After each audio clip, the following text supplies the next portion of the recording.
Ooh, you are listening to Keith Price's Curtain Call. Oh my God. This is Keith Price for Keith Price's Curtain Call, and we are at the press room for the Drama Desk Awards, and I am speaking to the Sam Norkin Award winning playwright.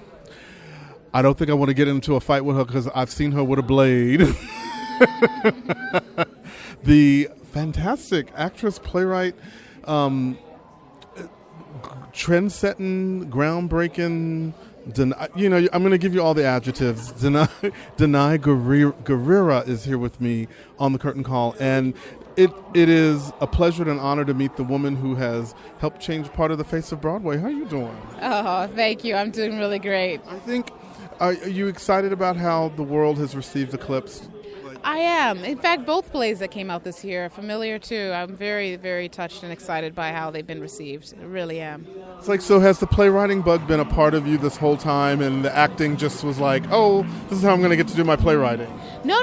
I mean, I really, 10 years ago, I stepped out with my first play, which was a two-hander that I co-created in grad school. And it was actually a play that I co-created and co-performed.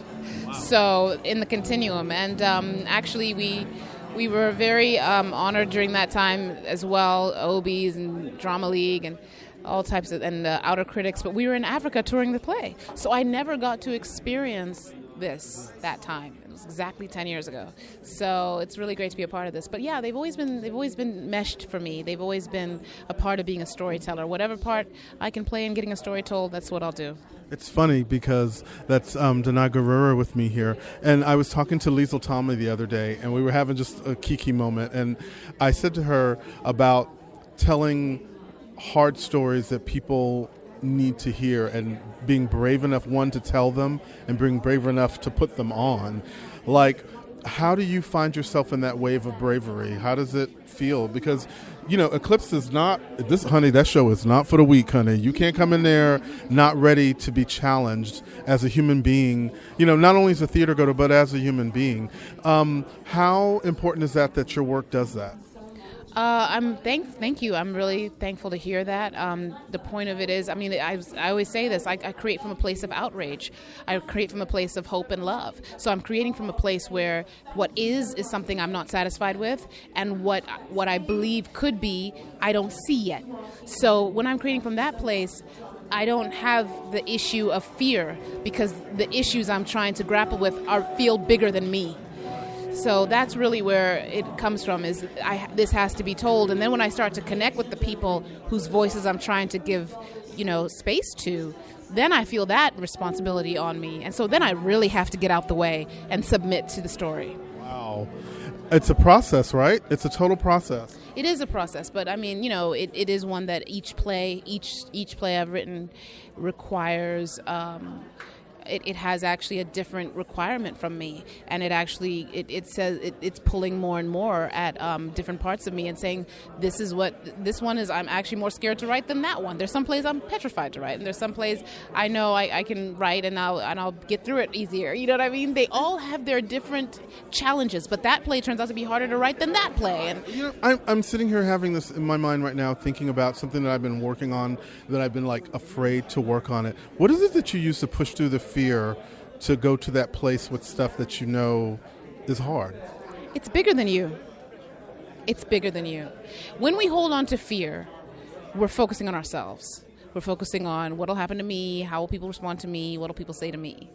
But when you actually look at the truth that you must share, when you look at the story that you are burdened to tell, then it becomes something bigger than you. It becomes about those voices that must be heard. It becomes about that truth that must be expressed. It becomes about those people who will portray that truth, who will be blessed through that process.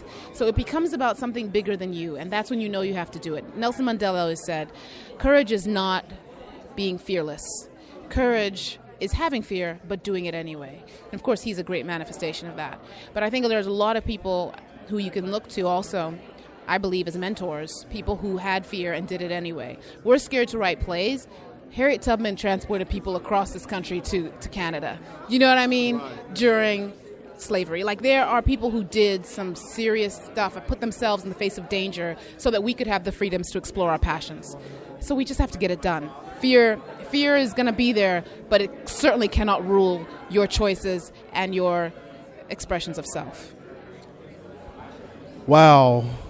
Almost bringing a tear to my eye because I needed to hear that. Thank you, Ms. Danai. Wow. Danai Gurira. I thank you. Thank you for taking time to talk to me on the Curtain Call. And again, her play, Eclipse, right now is, people are still losing their minds over it. You have a few more weeks to see it. There's a talk of the cast of a new production in the West Coast in San Francisco. I just saw the press release. How involved are you going to be with this once it takes off? Well, as you know, it's the same production, and so of course my involvement remains the same level. I'm deeply involved with it. You think you'll change anything? No, not on this play. Yeah, I think it is what it is. Frozen now. I think it is. I think it's frozen. Yeah. Wow. Thank you so much. Thank you.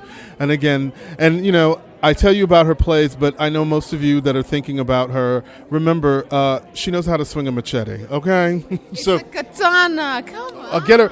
It's close enough for a machete. I'm Latin American. That's the only thing. If it cuts you. It is a Japanese stunning weapon of war, okay? But it's beautiful, and the way you swing is great. And you can see her on The Walking Dead. We still have to figure out this relationship that you got going on with Rick, but that's another story, too, on another day. I'll figure it out. Thank you so much. Fabulous. I hope you're enjoying Keith Price's Curtain Call.